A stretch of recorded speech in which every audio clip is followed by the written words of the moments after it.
Hello to everyone celebrating Nowruz across the United States and around the world. Nowruz Mubarak. And once again, we'll be celebrating Nowruz at the White House as well. In a few weeks, we'll bring out our own hafsin. There will be sabzi polo with fish, maybe some naan birinji. We'll welcome our Iranian American friends from across the United States, including patriotic Iranian Americans who serve here at the White House. The great poet Feridun Mushiri once wrote, "Open the windows, for the kind breeze is celebrating the birthday of the flowers, and spring on each and every branch next to each leaf has lit candles." Every year as president, I've taken this opportunity, the hope of spring, to speak directly to the people of Iran about how we might open a new window and begin a new relationship between our countries. Now, for the first time in decades, there's a chance for a different future. Over the years, you've heard me say that the United States was prepared to engage with Iran in a spirit of mutual interest and mutual respect. Well, that's exactly what we did. In the last few years, our diplomats and nuclear scientists sat down together and negotiated face to face.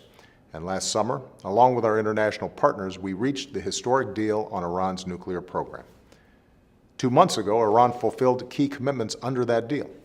Iran has now rolled back key parts of its nuclear program and agreed to verification measures to assure the world that its nuclear program is and will remain for peaceful purposes.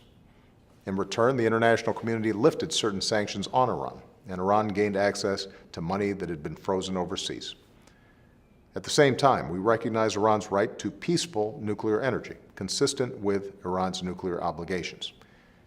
It may take time for you, the Iranian people, to feel the full benefits of the lifting of these sanctions in your daily lives, but the benefits are undeniable.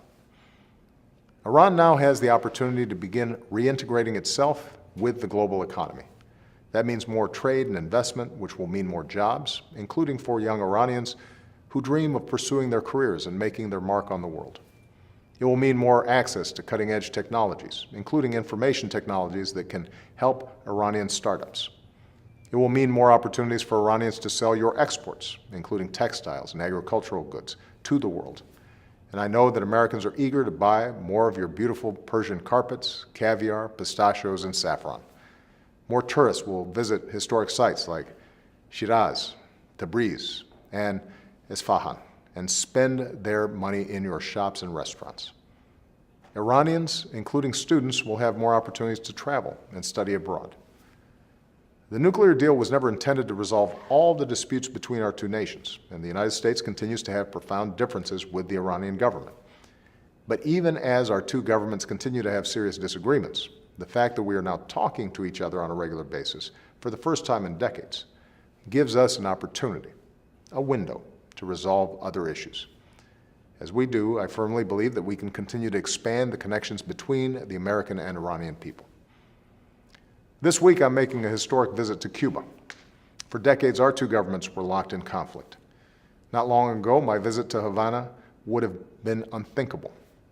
This week, I'll focus on how we can build more trade and ties between our two peoples.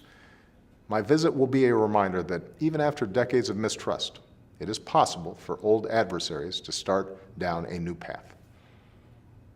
Open the windows, for the kind breeze is celebrating the birthday of the flowers, and spring, on each and every branch next to each leaf, has lit candles. As you and your families welcome the new spring this Nowruz, I wish you a happy, healthy, and prosperous New Year, and I hope that the friendship and ties between the American and Iranian people will continue to grow. Thank you, and Nowruzatan Piruz.